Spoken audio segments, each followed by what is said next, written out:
631 দিনে শফিক সাহেব 1200 শহীদের বাড়িতে চলে গেলেন। 1200 বাড়ির ঠিকানা দিতে হবে। জনাব মাহবুব আজিজ, আপনাকে দিয়ে আলোচনাটা শুরু করি। যেমনটি বলছিলাম যে সরকারের বয়স মাত্র 2 মাস, ইতিমধ্যেই কিন্তু আমরা দেখছি সরকারের বিরুদ্ধে বিস্তর অভিযোগ সামনে এসেছে।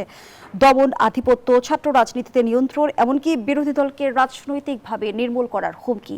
সব মিলিয়ে বর্তমান বাস্তবতায় যে রাজনীতি আমরা দেখছি সেটি কি পুরনো সংস্কৃতির নতুন সংস্করণ? ধন্যবাদ, শুভেচ্ছা সবাইকে। না, একেবারে যে এই মন্তব্যের সাথে একমত সেরকম বলা যাবে না। কারণ দেখুন, যে 2 মাস বয়সী সরকার, ইন্টারন্যাশনাল ক্রাইসিস গ্রুপের একটি প্রতিবেদন পড়ছিলাম, এটা বৃহস্পতিবার তাদের ওয়েবসাইটে দিয়েছে। এটা একটা আন্তর্জাতিক সংস্থা। তারা বাংলাদেশের রাজনৈতিক যে প্রেক্ষাপট সেটা বর্ণনা করে তারা এই ধরনের একটি অভিমত দিয়েছে যে বাংলাদেশের যেই 24-এর গণ অভ্যুত্থানটা হয়ে গেল, মানুষের গণতন্ত্রের প্রতি যে আকাঙ্ক্ষা, তাতে কিন্তু অনেক ধরনের অভিপ্সা বা ইচ্ছা জেগে উঠেছে যে আগের সরকারগুলোর মতো জবরদস্তি করে বর্তমান সরকার পার পাবে না। এটা যেমন সত্য, একই সাথে বিরোধীরাও যেন তেনভাবে কিছু চাপ প্রয়োগ করেও কিন্তু পার পাবে না।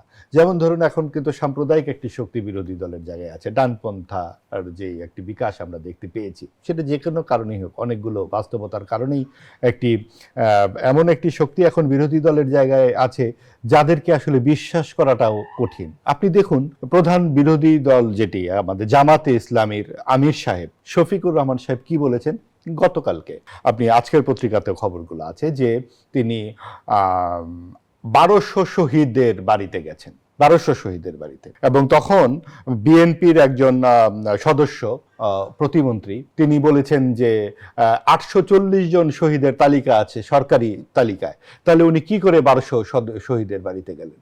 তিনি উত্তর দিয়েছেন, শফিক সাহেব উত্তর দিয়েছেন যে আমি 1200 শহীদের বাড়িতে গেছি কারণ হচ্ছে জাতিসংঘের যে রিপোর্ট তাতে কিন্তু 1400+ দেওয়া আছে, 2 দিন ইন্টারনেট বন্ধ ছিল, তখন আরো মানুষ খুন হয়েছে, কাজেই 1200 ঠিক আছে। কিন্তু আপনি একটু ভেবে দেখুন তো, 24-এর 5ই আগস্ট থেকে 27 তারিখ পর্যন্ত কয়দিন হয়? 631 দিন। আমি গুনেছি, 631 দিনে শফিক সাহেব 1200 শহীদের বাড়িতে চলে গেলেন। এর মধ্যে রাজনৈতিক টানাপোড়েন ছিল, নির্বাচনের প্রাক প্রস্তুতি ছিল, জাতীয় একটা নির্বাচন হয়ে গেল, 9 মাস তারা সংস্কার সংলাপ করলেন, এর মধ্যে তিনি 1200 বাড়িতে চলে গেলেন। এই ঘটনা প্রবাহগুলো জুলাই নিয়ে ক্রেডিটের রাজনীতির অংশ কিনা? আপনি দেখুন, শুধু না ক্রেডিটের সাথে এখানে কি তিনি আসলে সত্য কথা বলেছেন? যদি বলে থাকেন তাহলে তার এই 1200 শহীদ পরিবারের সঙ্গে তার ছবি কোথায়? তাহলে তো এই যে শহীদের তালিকা নিয়ে এত যে কথা হয় সেটাই তো বিহিত হয়ে যেত।